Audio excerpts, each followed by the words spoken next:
News every 15 minutes, weather every 10, and sports twice an hour. Newstalk KGVO, AM 1290 and now 101.5 FM. You're listening to Montana Morning with Peter Christian. Starting from scratch. Good morning, everyone. It's Montana Morning. It's Tuesday, August 19th, 2014. Going to be another lovely day in western Montana, expecting sunshine. Right now, sky is clear. Of course, it's getting light later and later. Right now, we have 55 degrees in Missoula.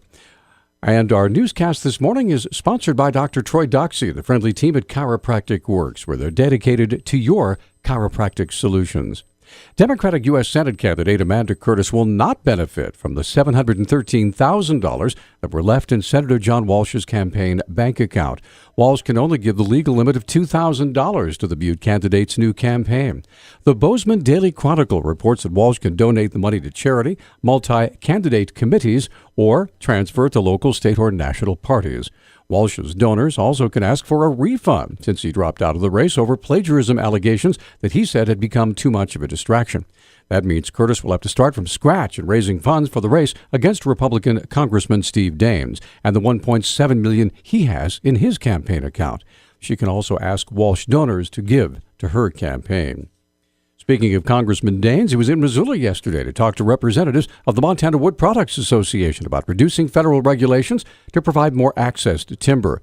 Daines paid a visit to the Roseburg Forest Products plant out on Razor Drive and bemoaned the loss of so many sawmills in the state. We need to continue to fight to keep this business growing in Montana.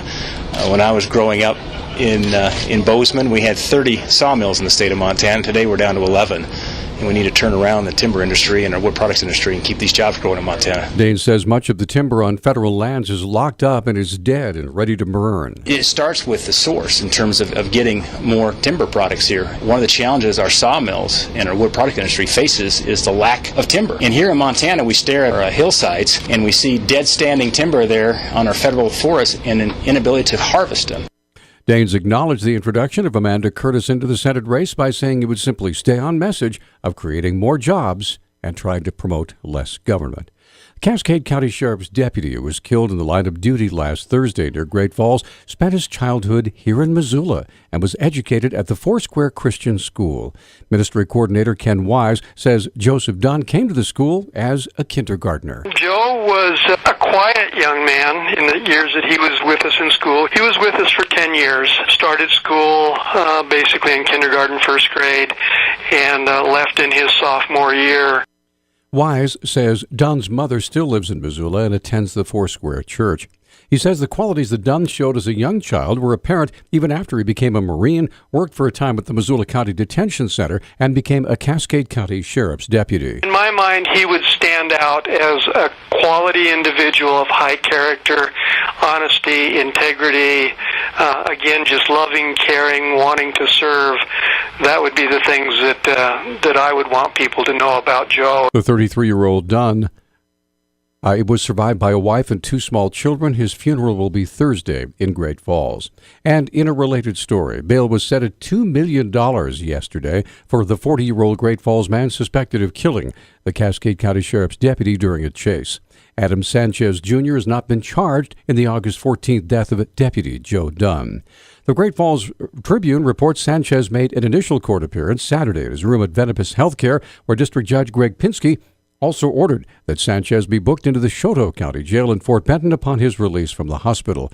Prosecutors moved to revoke Sanchez's release while he awaited sentencing for an armed robbery and chase last November. Workers at Yellowstone National Park recovered the body of a young girl that died in an accidental fall. Park spokesman Al Nash says her body was recovered Sunday at about noon. This young girl and members of her family were in the canyon area of the park. They were on the North Rim Drive and had parked at a trailhead to the brink of the lower falls. The group had made their way about two-thirds of the way down the trail toward the observation platform when the young girl stepped off the trail, slipped, and fell 550 feet to her death. The identity of the girl was released yesterday as 8-year-old Zahara Alayari from Poway, California. It's the third accidental death in Yellowstone Park reported this year. Governor Steve Bullock and Lieutenant Governor Angela McClain are traveling through the state to promote the work being done on an economic development plan Bullock released this year. Bullock and McClain will visit colleges and businesses this week to discuss workforce training, one of 5 key areas identified in the Main Street Montana project. The aim of the plan is to help businesses grow and increase wages. Bullock will visit Anderson Steel Supply in Great Falls today to give an update on a grant that will allow the business to partner with Great Falls College on expanding training programs. McClain will travel to Glendive to discuss workforce employment related to the Bakken oil boom. Bullock will also attend the groundbreaking of the new Missoula College building, among other stops. Fire officials with the Missoula County Fire Protection Association have moved the fire danger to high starting today. On July 29th, if you remember, the fire danger level was increased to very high. Public Information Officer for the DNRC, Jordan Copen, says recent rains have improved conditions slightly. We had some wetting conditions last week, some precipitation, and this week there's supposed to be 2 pretty hot days, and then we're supposed to get another pattern coming in, low pressure system.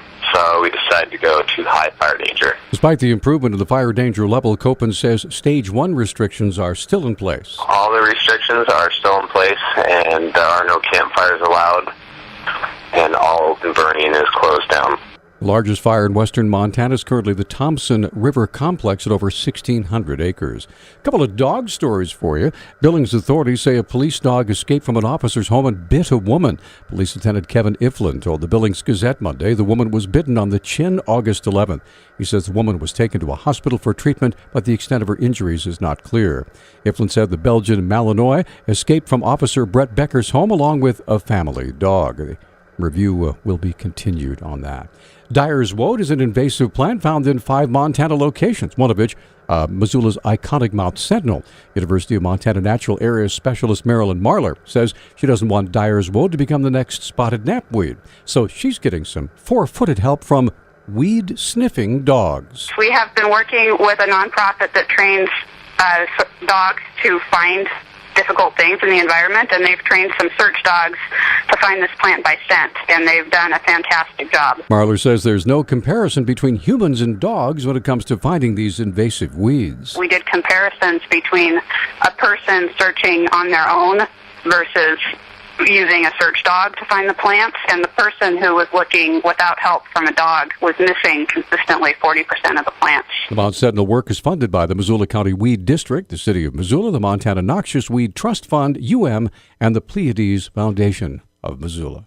News Talk Times 610. Newstalk, KGVO. Missoula's official weather station. Plenty of sunshine today with our temperatures warming into the mid to upper 80s. Overnight lows will drop back into the mid 50s. Isolated thunderstorms Wednesday, rain on Thursday. I'm meteorologist Brooke Foster for KGVO.